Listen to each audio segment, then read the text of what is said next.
త్రిత మహర్షి ఎంతో సంతోషిస్తూ తన అన్నల కన్నా ముందుగా నడుస్తున్నాడు. ఏకతుడు ద్వితుడు పశువులను తోలుకుంటూ వెనకాల వస్తున్నాడు. ఇంతలో అన్నలిద్దరికీ అధికంగా ఉన్నటువంటి పశువులను చూసేసరికి చెడుబుద్ధి పుట్టింది. ఇలా మాట్లాడుకున్నారు, ఈ పశువులను మనం త్రితడుకి ఇవ్వద్దు, వీటిని మనమే పంచుకుందాం, వీటి నుంచి మనమే లబ్ధి పొందుదాం. అయితే ఇవి త్రితడు దక్కనే దక్కకూడదు, మనకే దక్కాలంటే ఏం చేయాలి? ఈ త్రితుడి అడ్డును మనం ఎలా తొలగించుకోవాలి?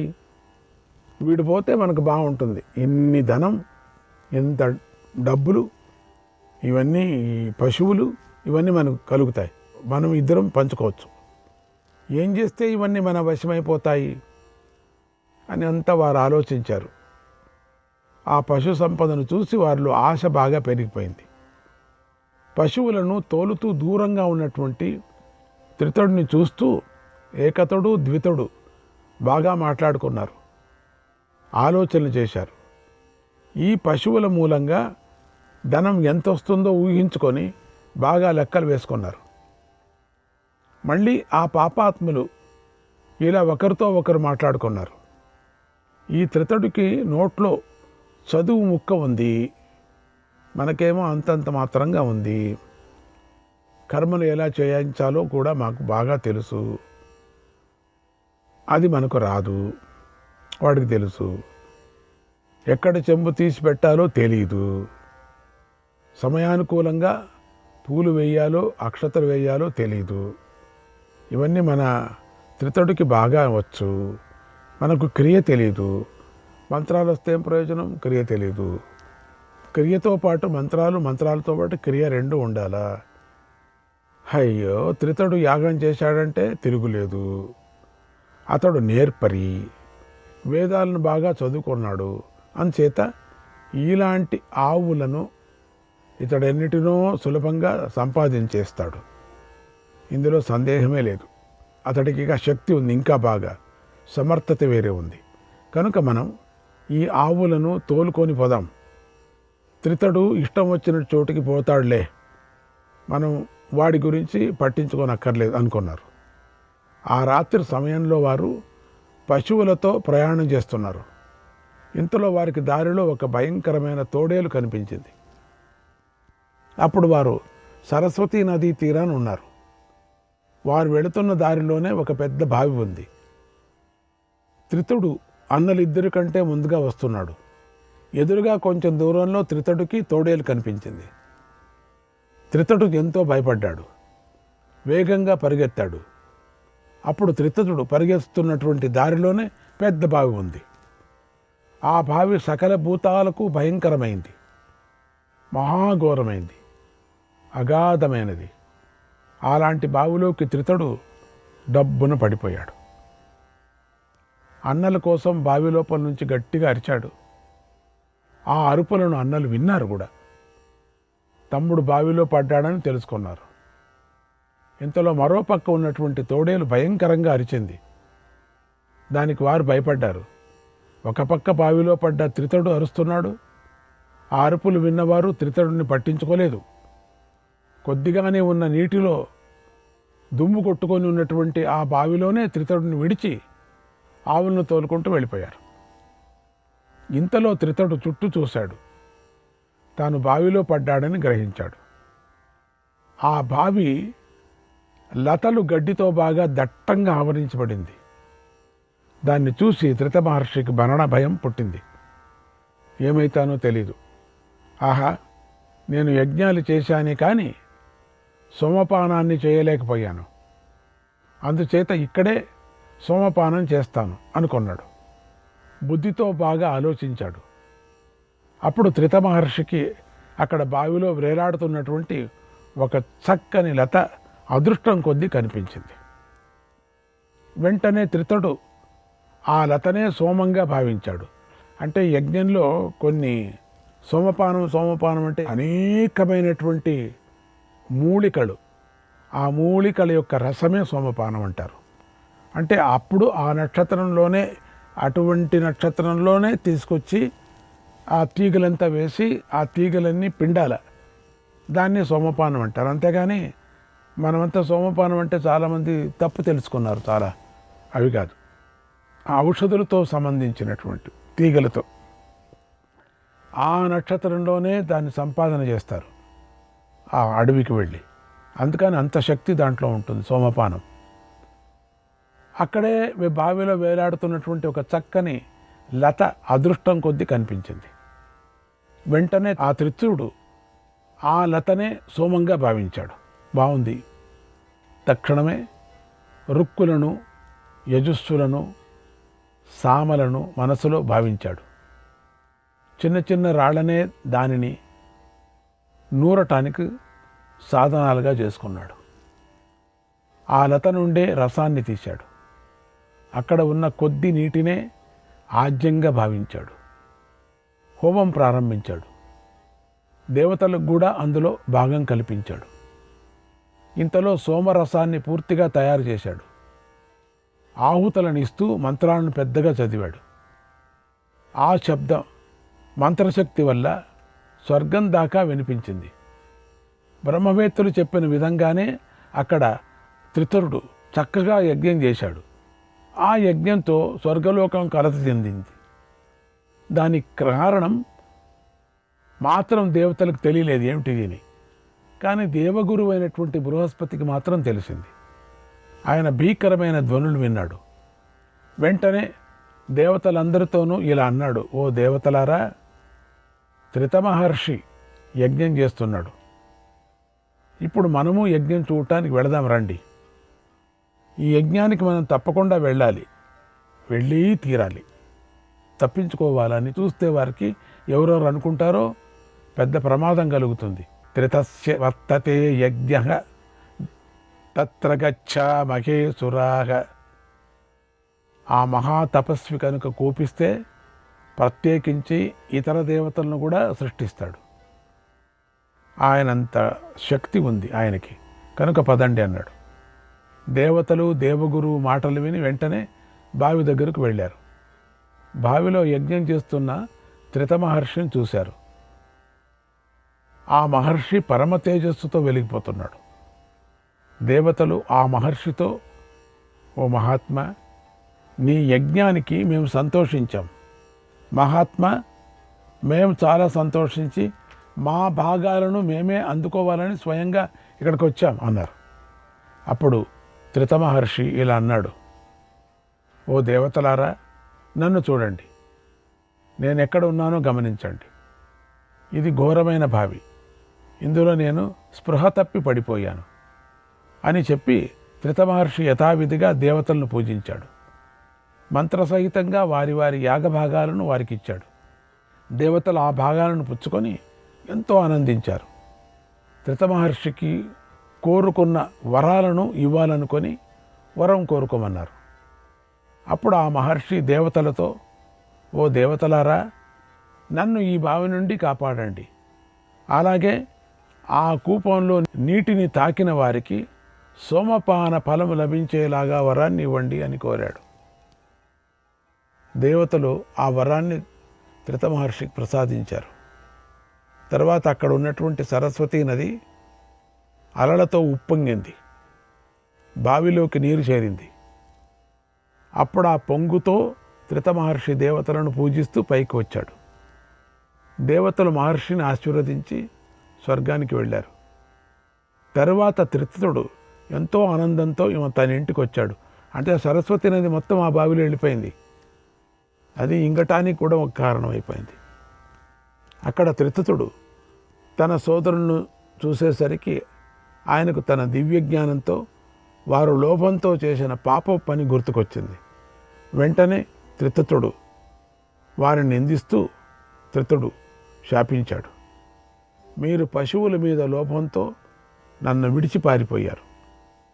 ఆపదలో ఉన్నానని కూడా కనికరించలేదు. నేనెంతగా అరుస్తున్నా మీ మనస్సు కరగలేదు. కనుక ఇలా పాపకర్మలు చేసినందుకు ఫలంగా మీరు తోడేళ్లుగా మారుదురుగాక. తోడేళ్ళైపోండి. మీరు 15 దంతాలతో అటు ఇటు సంచరిస్తూ ఉంటారు. మీకు కొండముచ్చులు, ఎలుగుబంట్లు, కోతులు పుడతాయి అని శపించాడు. వెంటనే త్రిత మహర్షి శాపం ఫలించింది. ఏకతుడు, ద్వితుడు క్షణాల్లో తోడేళ్లుగా మారిపోయారు. వేగంగా పరిగెత్తి పారిపోయారు. ఓ జనమేజయ మహారాజా, ఇది త్రిత మహర్షి యొక్క కథ. ఇలా మహర్షుల వల్ల ఆ తీర్థం ఏర్పడింది. బలరాముడు అక్కడ నీటిని తాగాడు. ఆ ప్రదేశంలో విప్రులను పూజించాడు. అక్కడ విప్రులకు రకరకాలుగా దానాలను దానం చేశాడు. బలరాముడు ఉదార హృదయం గలవాడు. నదీ తీరం వద్ద ఉన్న ఉదపాన తీర్థాన్ని చూసి మాటిమాటికి మెచ్చుకున్నాడు. తర్వాత బలరాముడు అక్కడి నుంచి వినశన తీర్థానికి చేరుకున్నాడు. అన్నాడు వైశంపాయన మహర్షి. శ్రీకృష్ణాయ పరమాత్మనే నమః. 37వ అధ్యాయం. వైశంపాయ మహర్షి జనమేజయుడికి ఇలా చెప్పాడు. ఓ మహారాజా, ఆ తరువాత బలరాముడు వినశన తీర్థానికి వెళ్ళాడు. అక్కడ 4వ వర్ణం వారిపైన, అభీరులపైన ద్వేషంతో సరస్వతీ నది అదృశ్యమైపోయింది.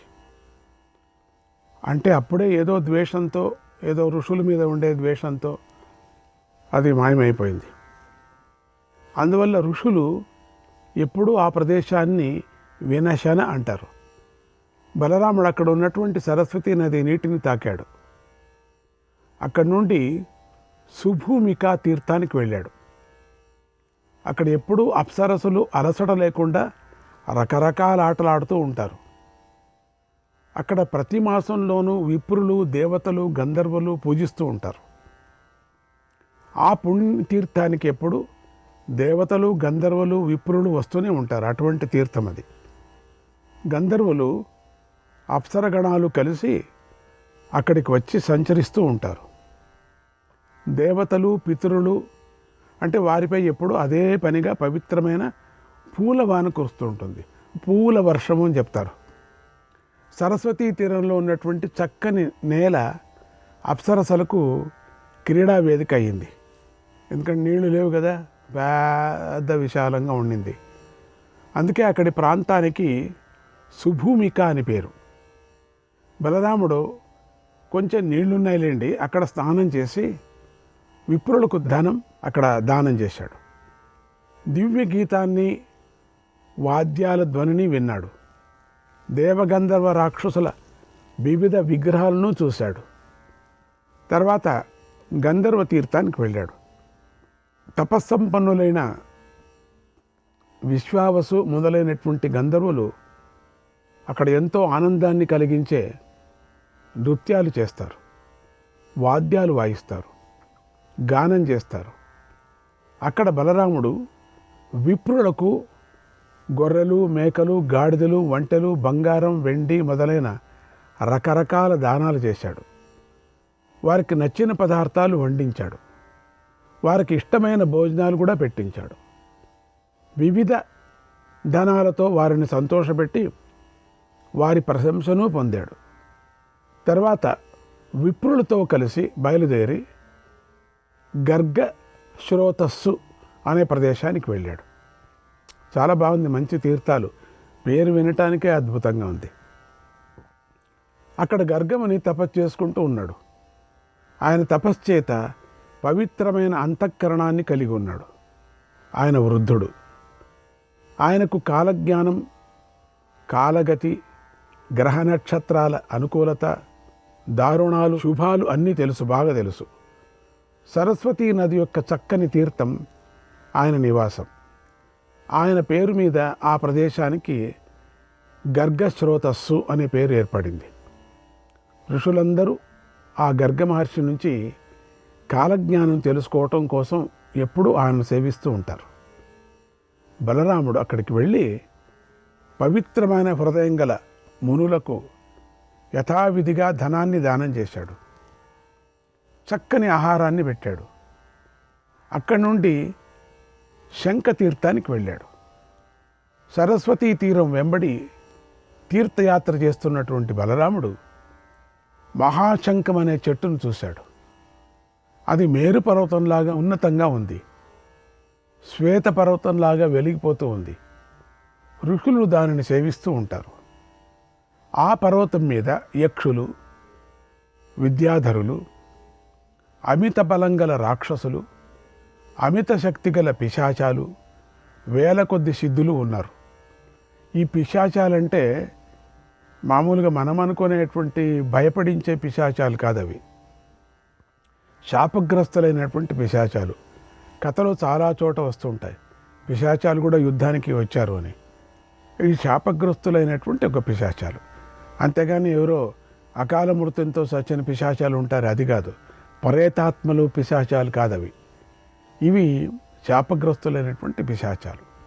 కానీ వీళ్ళంతా దేవతలు. ఈ పిశాచాలంతా అమితమైన బలం ఉంటుంది, ఎవరికి కనపడరు.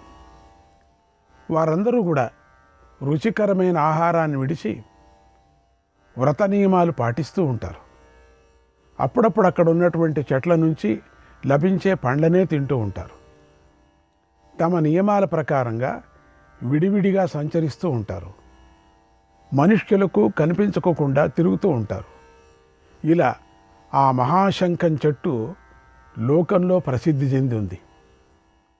ఆ చెట్టు సరస్వతీ తీరంలో లోక ప్రసిద్ధమైన పవిత్ర తీర్థమై ఉంది. ఆ పవిత్రమైన ప్రదేశంలో బలరాముడు పాలు ఇచ్చే గోవులను, రాగి, లోహపాత్రలను, వివిధ వస్త్రాలను దానం చేశాడు. ద్విజులను, మహర్షులను పూజించాడు. ఆ తర్వాత బలరాముడు పవిత్రమైనటువంటి ద్వైతవనానికి వచ్చాడు. అక్కడ వివిధ వేషాలు ధరించి ఉన్నటువంటి మనుషులను చూశాడు. ఉన్న మునులను కూడా చూశాడు. నీటిలో మునిగి నియమాలను పాటిస్తున్న విప్రులను కూడా పూజించాడు. అక్కడ కూడా యథావిధిగా విప్రులకు భోగ సామగ్రిని దానం చేశాడు.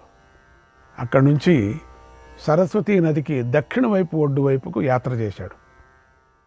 కొంత దూరం నడిచి దగ్గరలో ఉన్న నాగధన్వ తీర్థానికి వెళ్ళాడు.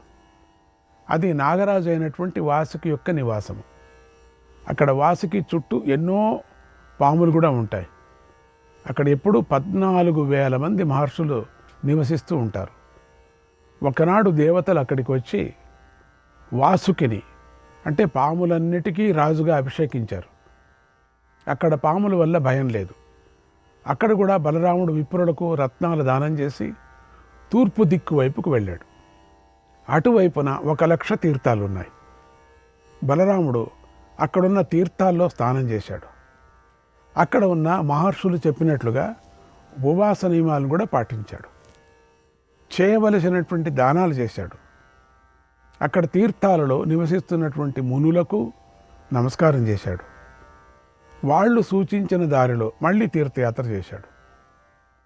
గాలికి దిశ మారిన వృష్టిలాగా బలరాముడు మళ్ళీ సరస్వతీ నది తూర్పు ముఖంగా ప్రవహిస్తున్నటువంటి వైపుకు ప్రయాణం చేశాడు. అప్పుడు బలరాముడు తెల్లగంధం పూసుకొని ఉన్నాడు. నాగలి పట్టుకున్నాడు. ఆ ప్రదేశంలో బలరాముడు ప్రత్యక్షంగా నదీమ తల్లి అయినటువంటి సరస్వతిని చూసి ఆశ్చర్యపోయాడు. అప్పుడు ఆ సరస్వతీ నది నైమిషారణ్యములో నివసించే మునులను దర్శించాలని వెనక్కి తిరిగి తూర్పు దిక్కుగా ప్రవహిస్తుంది అన్నాడు. ఆ మాటలు విని జనమేజయుడు ఆశ్చర్యపోతూ ఇలా అడిగాడు, ఓ మహర్షి, ఆశ్చర్యకరమైన విషయాన్ని చెబుతున్నారు. సరస్వతీ నది ఎందుకని వెనక్కి తిరిగి అంటే తూర్పు వైపుకు ప్రవహించింది? దీనికి గల కారణాన్ని నాకు చెప్పండి. అప్పుడు బలరాముడు సరస్వతీ నదిని చూసి అక్కడ ఎందుకు ఆశ్చర్యపోయాడు? ఈ విషయాలు ఎంతో ఆసక్తికరంగా ఉన్నాయి. దయచేసి నా ఈ సందేహాలను తీర్చండి అని అడిగాడు. అప్పుడు వైశంపాయన మహర్షి ఇలా చెప్పాడు, ఓ మహారాజా, పూర్వం 12 ఏళ్ల పాటు సుదీర్ఘమైన యజ్ఞం ఒకటి ప్రారంభమైంది. శ్రీకృష్ణాయ పరమాత్మనే నమః.